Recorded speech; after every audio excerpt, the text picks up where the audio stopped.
Hello friends, स्वागत है आपका हाईवे क्लासेस पर। आज हम लोग फिर से कुछ वृत्त के क्वेश्चन हैं, स्पेशल क्वेश्चन हैं, कुछ स्पेशल बातें हैं जो आपके साथ शेयर करेंगे। तो चलिए शुरू करते हैं लेक्चर। और जो लोग हमारे लेक्चर पर पहली बार आए हैं उनसे ये रिक्वेस्ट है कि जो क्वेश्चन नंबर 1 है यानी कि पार्ट 1 है वहां से जरूर स्टार्ट करके वहीं से देखें, क्योंकि सारे क्वेश्चन वहीं से आपको समझ में आने लगेंगे। हालांकि समझ में यहाँ से भी आएगा, लेकिन सबसे अच्छा रहेगा अगर आप चाहते हैं जॉब आपको मिले तो आपको क्वेश्चन नंबर 1 से स्टार्ट होना चाहिए, क्योंकि मैथ्स में आप अच्छा स्कोर तभी कर पाएंगे जब हमारे सारे लेक्चर को विधिवत देखेंगे। सारी चीजें एक दूसरे से ज्वाइंट हैं, आप विधिवत देखते चले जाइए, आपको आसानी से पूरा इतना लेवल बड़ा हो जाएगा आपका, तो आप सोचेंगे क्या मैं भी ये क्वेश्चन लगा सकता था। ठीक है, तो जो लोग रेगुलर देख रहे हैं उनकी कोई बात नहीं, वो आप देखिए अपना जैसा देखते हैं। आइए हम लोग देखते हैं लेक्चर को। अच्छा, पहला क्वेश्चन है, यदि किसी अर्धवृत्त का परिमाप 36 सेंटीमीटर हो तो इसका क्षेत्रफल कितना है। अर्धवृत्त समझ लेते हैं पहले हम लोग। देखो, अर्धवृत्त ये हो गया, ये अर्धवृत्त है। यहां पर ये बिंदु O होता है और ये त्रिज्या R होती है। परिमाप का मतलब होता है अगर हम इस वाले बिंदु से चले तो फिर घूमकर यहीं पर आ जाएंगे। अच्छा, पूरा परिमाप क्या होता है? 2 पाई आर, ये पूरा परिमाप होता है। जबकि ये वृत्त आधा है तो हम लोग इसको आधा कर देंगे, तो बचा क्या? पाई आर। अब देखो, पाई आर प्लस आर ये और आर ये, तो भाई ये भी तो जुड़ेगा ना, दूरी तो हमको ये पूरा परिधि तय करनी पड़ेगी। तो ये अर्धवृत्त का परिमाप 2r इसमें और ऐड हो जाएगा। वैसे तो होता है ये पूरा 2 पाई आर, आधा हो गया पाई आर, लेकिन इसमें 2r ये और ऐड होगा, तो ये इसका क्या हो जाएगा? परिमाप हो जाएगा। अर्धवृत्त का परिमाप ये होता है पाई आर प्लस 2r। तो चाहे तो आप इसमें से, अब ये दिएगा 36 सेंटीमीटर, इसको बराबर कर देते हैं। r इसमें से कॉमन ले लेंगे अगर हम, तो बचेगा यहां पर पाई प्लस 2। आइए हम लोग यहाँ पर वैल्यू रख देते हैं। r पाई का मान 22/7 प्लस 2 बराबर, भाई ये हमको दिया गया ना, तो बराबर यहाँ 36 लिख देते हैं। तो 7 दूनी 14 और 22 36 हो जाएगा ना। तो r2 में 36/7 बराबर 36। भाई 7 दूनी 14, 14 इसमें जोड़ोगे तो 14 के 4 ले लो, यहाँ 26 हो गए, 26 10 36, 36 कट गया और 7 एकम 7। तो ये त्रिज्या यहां से r बराबर कितना आ गया? 7। तो r बराबर कितना आ गया? 7 आ गया। तो आप से देख रहे हैं क्या हमको चाहिए, इसका क्षेत्रफल कितना होगा। तो क्षेत्रफल क्या होता है? वृत्त, तो इसका क्षेत्रफल कितना होगा? आप क्षेत्रफल देखिए, पूरे का क्षेत्रफल होता है पाई आर स्क्वायर, लेकिन हमको आधा वृत्त है तो हम लोग इसलिए हमको लगाना पड़ेगा हाफ पाई आर स्क्वायर। तो ये होता है अर्धवृत्त का क्षेत्रफल। अर्धवृत्त का क्षेत्रफल क्या होता है? हाफ यानी कि आधा पाई आर स्क्वायर। पूरा होता है तो पाई आर स्क्वायर, तो आधा है तो आधा। लेकिन ऐसा परिमाप में नहीं होता है, क्योंकि परिमाप में तो हमें ये वाली दूरी और चलनी पड़ी, तो इसलिए r और r 2r हमको ऐड करना पड़ा। आधा तो हमने किया, 2 पाई आर का आधा तो हमने किया, पाई आर बचा। लेकिन यहां पर 2r क्यों जुड़ा? क्योंकि ये वाली दूरी और, लेकिन क्षेत्रफल में कुछ ऐसा बढ़ा नहीं। तो हम लोग क्षेत्रफल निकालते हैं। 1/2 पाई का मान 22/7, r का मान 7 है, तो 7 × 7, 7 से 7 कट गया, 2 से काट देंगे तो यहाँ 11 आ जाएगा। 11 × 7, 11 7 77 सेंटीमीटर है, तो सेंटीमीटर स्क्वायर। ओके, समझ गए होंगे। तो ये एक कॉन्सेप्ट था अर्धवृत्त का, जिसको आपको समझना चाहिए। कोई प्रॉब्लम हो तो फिर से एक बार रिव्यू करके देखें तो आप विधि में समझ में आएगा।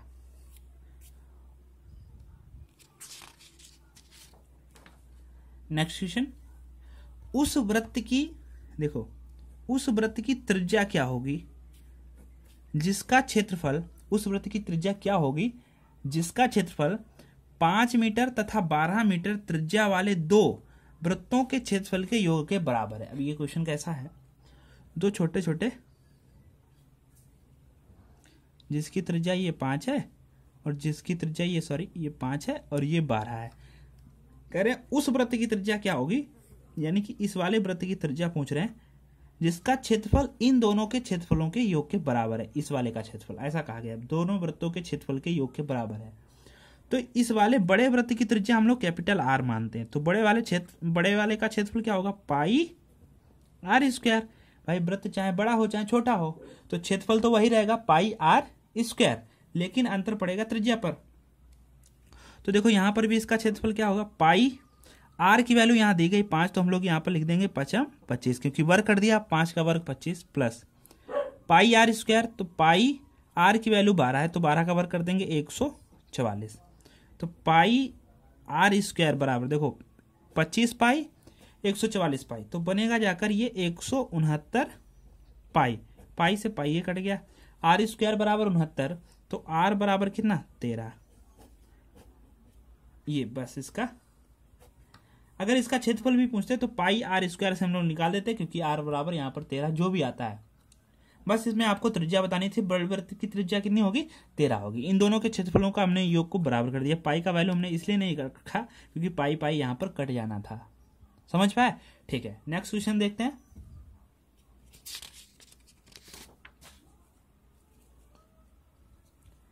नेक्स्ट क्वेश्चन देखना, दो भिन्न वृत्तों की दो चाप की लंबाइयां बराबर हैं। कह रहे हैं जो दो वृत्त हैं वो भिन्न भिन्न हैं, लेकिन इनके जो चाप की लंबाइयां हैं वो बराबर हैं।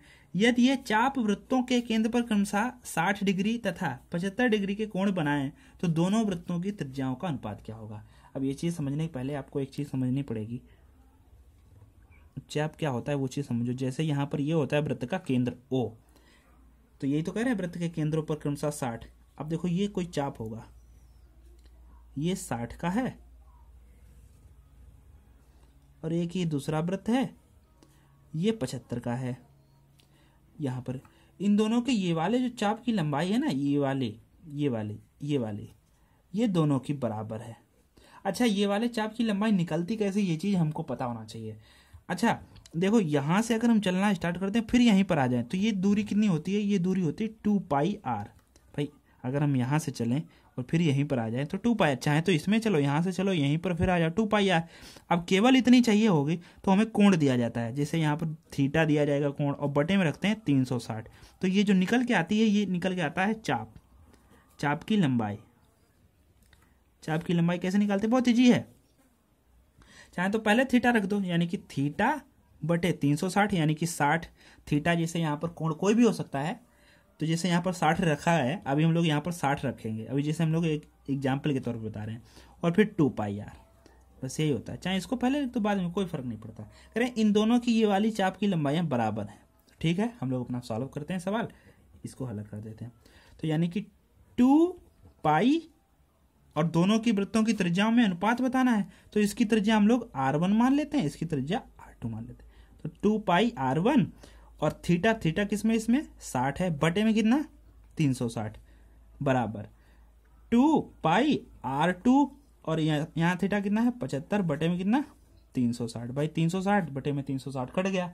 अगर ये दूरी पूछी जाती तो हम लोग बराबर नहीं करते। तो 2 पाई कट गया। अब देखो 15 चक्कू 60, 15 अपना 75, बचा क्या यहाँ पर 4 R1 बराबर 5 R2। यहाँ से हम लोग R1 अनुपात R2 निकालेंगे तो 5:4 आएगा। यहाँ पर बहुत से बच्चे गलती करते हैं, वो 4:5 लिख देते हैं। नहीं, R1 की वैल्यू जो होती है वो इधर होती है और R2 की वैल्यू इधर होती है। तो ये चीज ध्यान रखना, R1 की वैल्यू क्या है, पहले 5 है और R2 की वैल्यू 4 है। ऐसा हम लोग अनुपात समानुपात में पढ़ेंगे। अभी यहाँ पर इतना ध्यान रख लीजिए, कैसे होगा वो सारी चीजें हम बताएंगे। ध्यान रखें, बराबर के वैल्यू कोई भी वैल्यू होती है वो बराबर के इधर होती है, सिंपल सी बात है। R1 की वैल्यू देखो इधर बराबर के, R2 की वैल्यू बराबर के इधर। तो R1 अनुपात R2 चाहिए होता है, तो हम लोग 5:4 करेंगे। यहाँ ऑप्शन आपको 4:5 भी मिल जाएगा, लेकिन जैसे ही आप करेंगे तो आपका गलत आंसर हो जाएगा। ठीक है, तो ये चीज ध्यान रखना। आज थोड़ा मैं स्पीड में पढ़ा रहा हूँ, थोड़ा मुझे काम है, और मैं बहुत ही टाइम निकाल कर, क्योंकि मैं चाहता हूं आपका कोई भी लेक्चर छूटे ना। आने वाले दिनों में मैं आपको 2 से 3 लेक्चर डेली प्रोवाइड करूंगा 20-20 मिनट के, तो आपका जल्दी से मैथ का कोर्स समाप्त हो जाएगा, फिनिश हो जाएगा, और फिर से मैं इसको रिवाइज कराऊंगा, प्रैक्टिस कराऊंगा मैथ की। ठीक है, पूरा भरपूर करा दूंगा। आज मैं थोड़ा बिजी हूं, तो इसीलिए थोड़ा मैं आपको स्पीड में पढ़ा भी रहा हूं, हालांकि समझ में आ रहा होगा। ठीक है, कोई इसकी चिंता वाली बात नहीं। नेक्स्ट क्वेश्चन देखते हैं। दो वृत्तों की परिधि क्रमशः 132 मीटर तथा 176 मीटर है, इनके क्षेत्रफलों में कितना अनुपात है? दो वृत्त हैं, इसकी परिधि 132 है, इसकी 176 है, इन दोनों के क्षेत्रफलों में अंतर कितना होगा? तो पहले परिधि दी गई, यहाँ पर पहले हमें क्षेत्रफल निकालना है, तो हमें यहाँ पर त्रिज्या निकालनी पड़ेगी, इसकी भी और इसकी भी। तो इसके लिए यहाँ पर हिंट है, इसकी परिधि कितनी है? अच्छा, वृत्त की परिधि होती है 2πr, इसकी हम लोग त्रिज्या r1 मान लेते हैं, 2πr, और यहाँ परिधि कितनी है? 132 है। तो 2 पाई का मान 22/7, r1 को तो ऐसे रहने देते हैं, बराबर 132।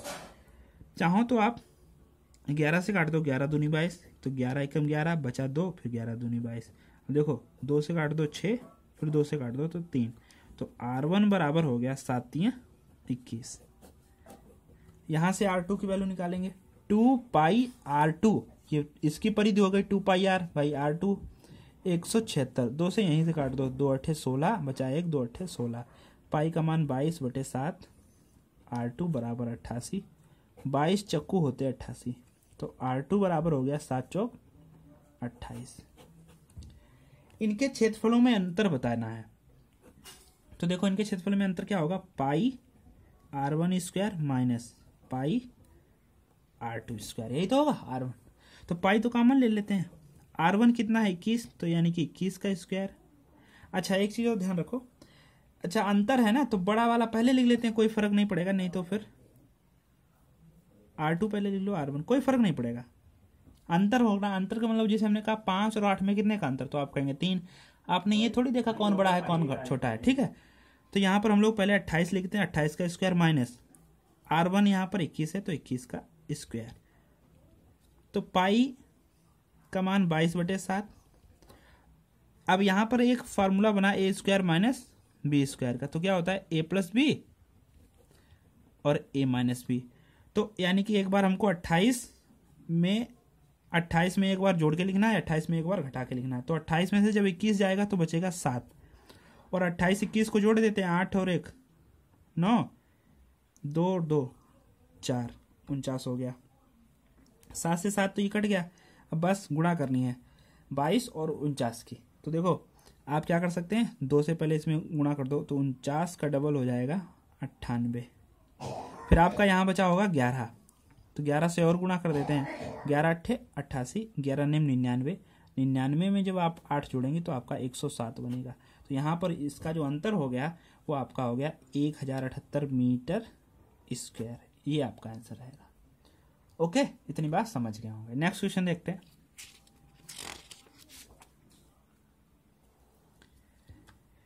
एक त्रिभुज की भुजाएं क्रमशः 3 4 5 सेंटीमीटर है, इसका क्षेत्रफल क्या होगा? अब ये त्रिभुज की बात है, इससे आने वाले आगे लेक्चर में हम लोग पूरा त्रिभुज के बारे में एक लेक्चर हम आपको बताएंगे। पहले पूरे त्रिभुज की कॉन्सेप्ट हम आपको बता देंगे, उसके बाद में सारे क्वेश्चन जल्दी जल्दी से लगवा देंगे। ये क्वेश्चन एक पहला क्वेश्चन है, मैंने दे दिया। अब सारे वृत्त के क्वेश्चन समाप्त हो चुके थे, मैंने त्रिभुज का एक लिया है। तो ये त्रिभुज है कैसा? 3 4 5, ये समकोण त्रिभुज है, और समकोण त्रिभुज का क्षेत्रफल होता है, अभी हम लोग सारे डिस्कस करेंगे, ये हम लोग ऐसे ही बताया दे रहे हैं। आज मैंने बताया ना, आज थोड़ा मैं बिजी हूँ, तो इसीलिए 1/2 आधार गुणे ऊंचाई, आधार गुणे ऊंचाई। अब कैसे पता चलेगा इसमें कौन सा आधार है कौन सा ऊंचाई? अब हमें ये पता चलेगा, ये 5 जो है ये ट्रिपलेट है, आपको ट्रिपलेट याद आया नहीं? 3 4 5 ये ट्रिपलेट है, और ये 5 इसमें क्या होता है? 5 होता है कर्ण। अब इसमें चाहे तो 3 आधार हो चाहे ऊंचाई हो, में कोई फर्क नहीं पड़ता, क्योंकि गुणा दोनों की करनी है। चाहे तो पहले ऊंचाई लिख दो या आधार लिख दो, कोई फर्क नहीं पड़ेगा। 2 से काट दिया यहाँ 2, 3 दूनी 6 सेंटीमीटर स्क्वायर, ये रहा। अगर नहीं समझ में आया तो आने वाले लेक्चर में आपको समझ में आ जाएगा। आज के लिए थोड़ा हम माफ़ी चाहते हैं, थोड़ा जल्दी में है। ओके, थैंक यू, मिलते हैं नेक्स्ट लेक्चर में।